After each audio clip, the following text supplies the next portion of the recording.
જય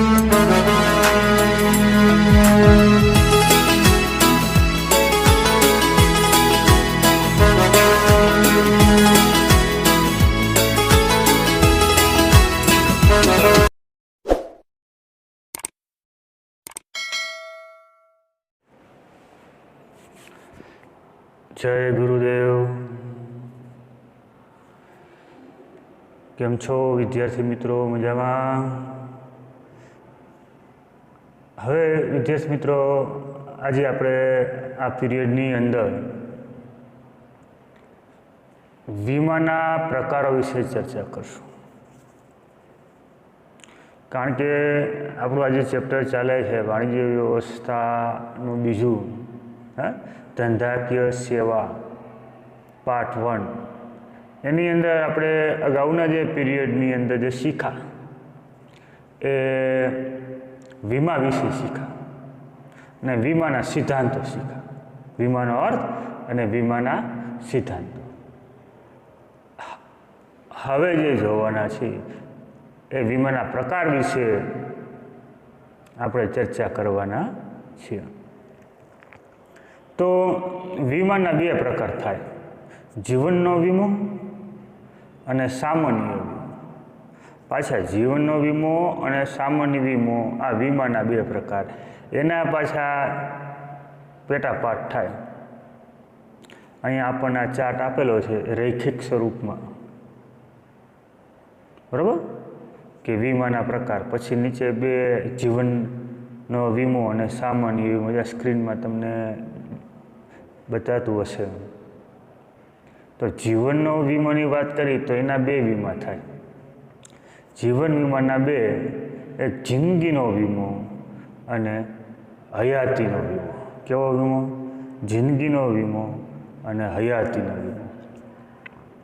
હાલો, જીવન વીમાના 2 પ્રકાર, એક જિંદગીનો ને હયાતીનો. રેડી? હવે સામાન્ય વીમાના 3 પ્રકાર છે મિત્રો.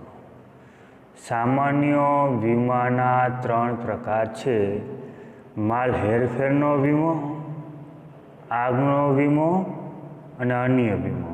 સામાન્ય વીમાના કેટલા પ્રકાર? તો કે 3. માલ હેરફેરનો વીમો, આગનો વીમો અને અન્ય વીમો. તો આ બધા વીમા વિશે જોઈએ તો માલ હેરફેરના વીમાની વાત કરીએ તો એના 3 પ્રકાર છે. તો કે માલની હેરફેર 3 રીતે થાય: દરિયાઈ માર્ગે થાય, હવાઈ માર્ગે થાય અને માર્ગ વિભાગે થાય, બરાબર? એટલે કે માલની હેરફેરના 3 વીમાના પાછા પ્રકાર આવે: દરિયાઈ માર્ગ વીમો, હવાઈ માર્ગ વીમો અને માર્ગ વીમો, બરાબર? રસ્તા ઉપર ચાલતા વાહનો, ટ્રક, ખટારા તે. અને દરિયાઈ વીમો, હવાઈ વીમો અને માર્ગ વીમો, આ માલ હેરફેરના 3 પ્રકાર છે. આગનો વીમો એક જ છે, એના બીજા કોઈ પ્રકાર નથી. પણ અન્ય વીમાઓ છે એના ઘણા બધા પ્રકાર છે. અત્યારે તો કેટલાય વિદ્યાર્થી મિત્રો, જેમ કે નફા નુકસાનનો વીમો. વિચાર કરો, નફા નુકસાનનો વીમો, સ્વાસ્થ્ય વીમો, લૂંટફાટનો વીમો, ઢોર ઢાકરનો વીમો, સમૂહ વીમો, રમતગમતનો વીમો, વાહન વીમો, પછી શાખનો વીમો, ત્રાહિત પક્ષ માટેનો વીમો, છેતરપિંડી સામેનો, વફાદારીનો વીમો, અકસ્માતનો વીમો, કુદરતી આફતીનો વીમો અને કામદાર વળતર વીમો. આટલા વીમા વિદ્યાર્થી મિત્રો અહીંયા આપેલા છે વીમાના પ્રકારમાં. આમ તો વીમાના 2 જ પ્રકાર છે, પણ એના પેટા પ્રકાર ઘણા અહીંયા આપણને આપેલા છે. તો જોઈએ આપણે વીમાના પ્રકાર વિશે વિસ્તારથી ચર્ચા કરી. અહીંયા તો શું છે, ચાર્ટમાં ખાલી નામ આપેલા છે, પણ હવે વિસ્તારથી જોશું, ઊંડાણ છે, જેથી કરી તમને ખ્યાલ આવે કે વીમા વિશેના ઊંડાણના અભ્યાસથી ભવિષ્યમાં તમારે કોઈ વીમો ઉતારવો હોય તો તમને પણ ખ્યાલ આવી જાય. તો જોઈએ, અહીંયા આપણને માહિતી આપેલી છે જીવન વીમો. શેનો? જીવન વીમા વિશે આપણે શરૂઆત કરી. તો વિદ્યાર્થી મિત્રો, જીવન વીમાના 2 પ્રકાર આપણે વાત તો થઈ. જિંદગીનો વીમો અને હયાતીનો વીમો છે. તો જીવન વીમોમાં પહેલાં આપણે જિંદગીનો વીમો વિશે ચર્ચા કરશું. શેના વિશે ચર્ચા કરશું? તો કે જિંદગીના વીમા વિશે ચર્ચા કરશું. તો જો જિંદગીનો વીમો, જે વ્યક્તિનો વીમો લીધો હોય, જે વ્યક્તિનો વીમો લીધો હોય તે વ્યક્તિનું મૃત્યુ થાય ત્યારે તેના વારસદારને વીમા કંપની નક્કી કરેલી રકમ ચૂકવવાનું વચન આપે તેવા કરારને જિંદગીનો વીમો કહેવામાં આવે છે. જો વિદ્યાર્થી મિત્રો, જિંદગીના વીમાનો અર્થ શું આપણે સમજ્યા? કે જે વ્યક્તિએ વીમો લીધો હોય તે વ્યક્તિનું મૃત્યુ થાય ત્યારે તેના વારસદારને વીમા કંપની નક્કી કરેલી રકમ ચૂકવવાનું વચન આપે છે તેવા કરારને કેવો કરાર કહેવાય? જિંદગીનો વીમો કહેવામાં આવે છે. જો વિદ્યાર્થી મિત્રો, જિંદગીનો વીમો એટલે કે જે વ્યક્તિએ જિંદગીનો વીમો ઉતાર્યો હોય એટલે એ વ્યક્તિને એના વારસદારને લાભ મળે. એ વ્યક્તિનું મૃત્યુ થાય આકસ્મિક રીતે, અન્ય કોઈ કારણથી એવું કે જે વીમાપાત્ર તરીકે કરાર આધારિત હોય તો મળવાપાત્ર છે. અને વીમા કંપની એવું કરારથી વચન આપેલું હોય કે જો તમારું મૃત્યુ આ રીતે થશે અને જો મળવાપાત્ર રકમ હશે તો તમારા વારસદારને અમે રકમ ચૂકવવા માટે વચન આપીએ છીએ. એટલે કે ટૂંકમાં વ્યક્તિ જીવિત હોય ત્યાં લગી વીમો ન, બાકી વ્યક્તિનું મૃત્યુ થાય એટલે એના વારસદારને મળે એ કયો વીમો કહેવાય? તો કે જિંદગીનો વીમો. કારણ કે ભવિષ્યમાં શું હોય, નાના ઘણી વ્યક્તિ એવી હોય, કુટુંબના આધારસ્તંભ વ્યક્તિ હોય મિત્રો, કારણ કે ભવિષ્ય તો કાંઈ નક્કી ન કહેવાય. શું થાય ક્યારે આ સમયના અંદર, તો આધારસ્તંભ વ્યક્તિ કુટુંબનો હોય, કુટુંબનું ગુજરાન ચલાવનાર વ્યક્તિ હોય અને એ કુટુંબના વ્યક્તિના નાના નાના બાળકોના તે બધા હોય અને એ વ્યક્તિને ક્યારેક કુદરત એવું બની જાય તો અણધારી આફત આવે. અને ખાસ તો આજના યુગની અંદર વાત કરીએ તો આર્થિક બાબત છે બહુ જ જટિલ અને અઘરી સમસ્યા છે. કારણ કે અત્યારે બધા પોતપોતાનું માન કરતા હોય, એકબીજાને મદદ કરવા માટે પણ પોતે થઈ શકતા ન હોય. પણ જો આવું વીમાનું કવચ લીધું હોય તો ભવિષ્યની અંદર કુટુંબ પર આવતી આર્થિક સમસ્યાઓ જે છે એની સામે રક્ષણ મળી શકે અને વાહેલી જે કુટુંબના સભ્યો છે એનું ગુજરાન વ્યવસ્થિત ચલાવી શકે. એટલા માટે ઘણા વ્યક્તિ આ સલામતીને ધ્યાનમાં રાખી જિંદગીનો વીમો ઉતારતી હોઈએ છે. કારણ કે વિદ્યાર્થી મિત્રો, જિંદગીના વીમા વિશે વાત કરીએ તો જિંદગી અમૂલ્ય છે. જિંદગી અમૂલ્ય, એનું કોઈ મૂલ્ય નથી મિત્રો. કારણ કે એનું મૂલ્ય આંકી શકાય જ નહીં. મૂલ્ય નથી એટલે કે કિંમત નથી એમ નહીં, પણ એની કિંમત જ ન થાય. અમૂલ્ય, અમૂલ્ય શબ્દ એટલે કે જેની કિંમત તમે નક્કી કરી શકો નહીં. એમ જિંદગી અમૂલ્ય છે મિત્રો, તેની કિંમત નક્કી થઈ શકે નહીં. વીમો ઉતારનાર પોતાની જિંદગીનું જે મૂલ્ય આપે તે અને પોતાની પ્રીમિયમ ચૂકવવાની ક્ષમતાના આધારે વીમાની રકમ નક્કી કરે છે. જો તમારી જિંદગીનો વીમાનું કોઈ એટલે કે અમૂલ્ય છે, તમે તમારી જિંદગીનું ગમે એટલા કરોડો કે અબજો રૂપિયામાં મૂલ્ય આપી શકો, પણ તમે જેવડો જિંદગીનો વીમો ઉતારો, દાખલા તરીકે તમે જિંદગીનો 10 લાખનો વીમો ઉતારો, 50 લાખનો ઉતારો, કરોડનો ઉતારો, 5 કરોડનો ઉતારો, 50 કરોડનો ઉતારો કે 1 અબજ રૂપિયાનો ઉતારો કે 10 અબજ રૂપિયાનો ઉતારો, તમે ધારો એવડો જિંદગીનો વીમો ઉતારી શકો.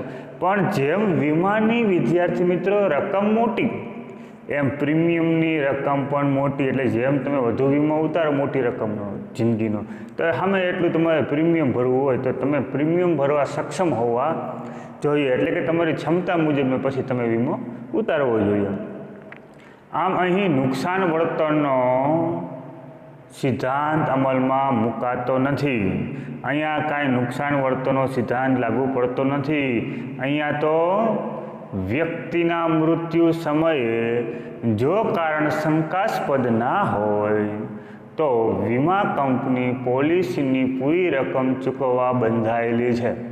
જો વિદ્યાર્થી મિત્રો જિંદગીના વીમામાં નુકસાન વળતર ન લાગવું પડે કાંઈ સિદ્ધાંત કે ભાઈ તમે આટલો વીમો હતો ને આટલું નુકસાન થયું. અહીંયા તો વ્યક્તિએ જિંદગીનો વીમો લીધો, વ્યક્તિનું મૃત્યુ થયું, કોઈ કારણ એવું શંકાસ્પદ ન લાગ્યું, બરાબર છે, અને ખરેખર વીમાપાત્ર છે, એટલે તો વીમા કંપનીએ પોલિસીની પૂરેપૂરી રકમ ચૂકવવા બંધાયેલી છે. એને પૂરેપૂરી વ્યક્તિના મૃત્યુ થઈ જાય, કોઈ એવું શંકાસ્પદ કારણ ન જણાય, એના એજન્ટો તકે આવે ને અધિકારીઓ ચેક કરવા, તે એવું કાંઈ ન જણાય અને કાયદેસર બધું વ્યવસ્થિત વીમાપાત્ર રકમ મળવાપાત્ર છે પોલિસીની, તો એને 100% જ, કારણ કે જિંદગીનો વીમો તો વ્યક્તિ મૃત્યુ પામી ગયો, પછી કાંઈ બીજું જોવાનું ના હોય. આ કયા વીમાની આપણે ચર્ચા કરી? તો જિંદગીનો વીમો. જો વિદ્યાર્થી મિત્રો તમારે કોઈને જિંદગીનો વીમો ઉતારવો હોય તો જિંદગીના વીમાની અંદર જે વ્યક્તિ વીમો લીધો હોય ને એ વ્યક્તિ મૃત્યુ પામે એટલે એના વારસદારને આ વીમાની રકમ મળે, બરાબર છે. અને જિંદગીના વીમાની જે રકમ છે ને એ તમે કોઈ નક્કી નથી, કારણ કે જિંદગી અમૂલ્ય છે, તમે ગમે એટલી કિંમત રાખી શકો. ત્યાર પછી હયાતીનો વીમો જોઈએ. હવે હયાતીના વીમાની વાત કરીએ, હયાતીનો વીમો જોઈએ, કારણ કે જિંદગીનો તો આપણે જોયો, હવે હયાતીનો જોઈએ. તો હયાતીના વીમાની વાત કરી મિત્રો, તો વ્યક્તિએ નક્કી કરેલી વીમા મુદત પૂરી થાય ત્યારે તે વ્યક્તિને અથવા નક્કી કરેલી મુદત પૂરી થાય તે પહેલાં જો વ્યક્તિનું મૃત્યુ થાય તો તેના વારસદારને નક્કી કરેલી રકમ વીમા કંપની ચૂકવવાનું વચન આપે. તેવા વીમા કરારને હયાતીનો વીમો કહેવામાં આવે છે. આ વચનના બદલામાં અવેજ તરીકે વીમો ઉતારનારી વ્યક્તિ નક્કી કરેલી પ્રીમિયમની રકમ નક્કી કરેલા સમયાંતરે નક્કી કરેલી વીમા મુદત સુધી ભરે છે. હવે વિદ્યાર્થી મિત્રો હયાતીનો એટલે કે દાખલા તરીકે અહીંયા વીમા વ્યક્તિ નક્કી કરેલી વીમાની મુદત હોય, તમારે મુદત નક્કી કરવાનો કે દાખલા તરીકે તમે 10 વર્ષનો વીમો ઉતાર્યો, 20 વર્ષનો ઉતાર્યો કે 25 વર્ષનો ઉતાર્યો. હવે એ સમયગાળા દરમિયાન વીમા કંપનીને તમારી વચ્ચે જે રકમનો વીમો નક્કી થયો 10 લાખ 15 લાખ એ પ્રમાણે તમારે પ્રીમિયમ ભરવાનું. પણ હયાતીના વીમામાં શું હોય, જો જ્યારે જે વ્યક્તિએ હયાતીનો વીમો ઉતાર્યો 10 વર્ષ પછી, હવે 10 વર્ષ પર લગી એને નક્કી કરેલા વીમાની રકમ મુજબ પ્રીમિયમ ભરવાનું હોય. હવે દાખલા તરીકે 10 વર્ષ પૂરા થઈ ગયા, વ્યક્તિને કાંઈ ન થયું, તો 10 વર્ષ પૂર્ણ થઈ જાય એટલે એની જે રકમ થઈ હોય ને એ વ્યક્તિને પાછી મળી જાય.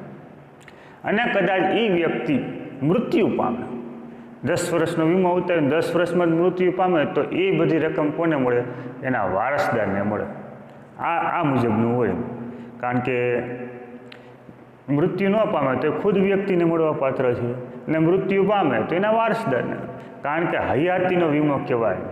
કારણ કે અહીંયા જિંદગીનો વીમો ને મૃત્યુ થાય તો જ વીમો પાકે એવું નથી. અહીંયા તો શું છે, હયાતીનો વીમો છે એ મુદત પૂરી થઈ જાય, વીમો ન પાક્યો તો એ નક્કી કરેલી રકમ જો મળવાપાત્ર એ મળી જાય, અને જો મૃત્યુ થાય તો વીમો પાકે. આ રીતનું હોય.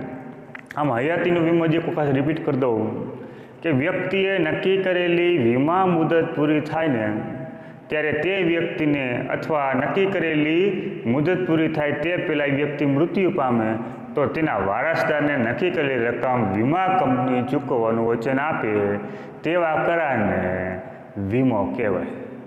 લ્યો, હવે સામાન્ય વીમા વિશે જોયું. વિદ્યાર્થી મિત્રો આપણે જિંદગીના વીમાની તો ચર્ચા કરી, હા, એટલે કે જીવન વીમા વિશે. તો જીવન વીમા વિશેની વાત કરીએ તો કેટલા પોઈન્ટ છે? જો જીવનનો વીમાના 2 છે. કયા છે? જિંદગીનો વીમો અને હયાતીનો વીમો. આ તમને સરસ મજાનું બે સમજાઈ ગયું છે. એટલે દરેક વિદ્યાર્થી મિત્રોને હોમવર્કની અંદર જિંદગીનો વીમો અને હયાતીનો વીમો સરસ મજાના અક્ષરે લખી નાખવાનું અને પાકું કરી નાખવાનું. ઓકે, આજે થોડુંક ઓછું લેશે. હવે સામાન્ય વીમાની વાત કરીએ તો સામાન્ય વીમાના 3 પ્રકાર છે. કેટલા પ્રકાર છે? 3. માલને એક સ્થળેથી સામાન્ય વીમાના 3 પ્રકાર છે.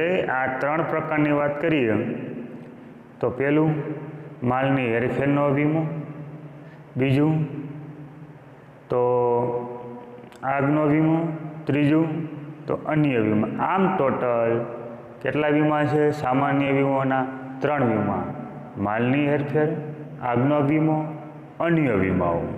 તો આપણે શરૂઆત કરશું વિદ્યાર્થી મિત્રો માલની હેરફેરના વીમા વિશે. બરાબર?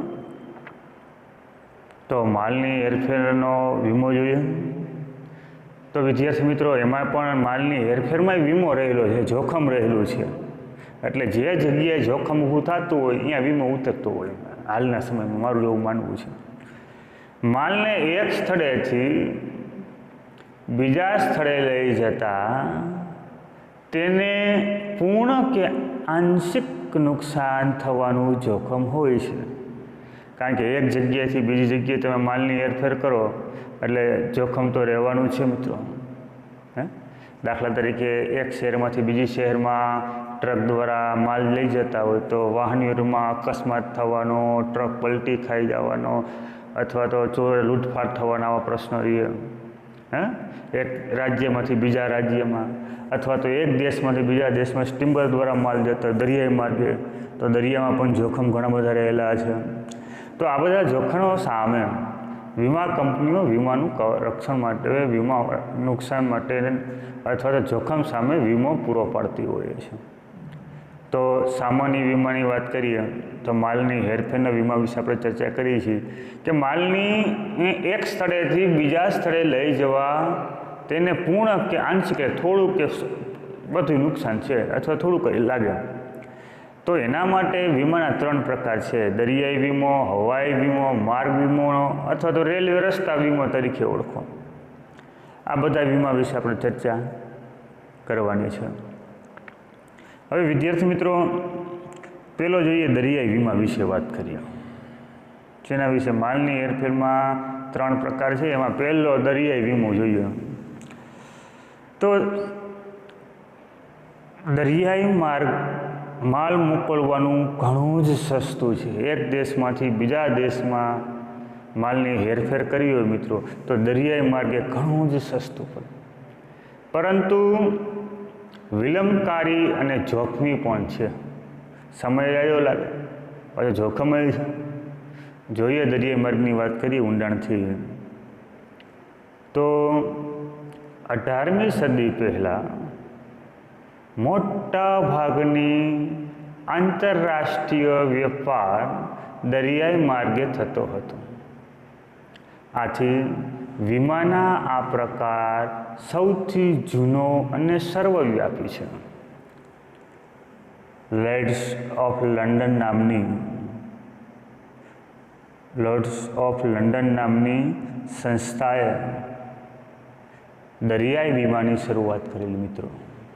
આ સંસ્થાએ 325 વર્ષથી પણ વધારે સમયથી પોતાની વિશ્વનીયતા જાળવી છે. વિચાર કરો, કારણ કે સૌથી જૂના સમયની વાત કરીએ તો મોટે ભાગે દરિયાઈ માર્ગનો વધારે ઉપયોગ થતો હતો 18મી સદી પહેલાં પણ.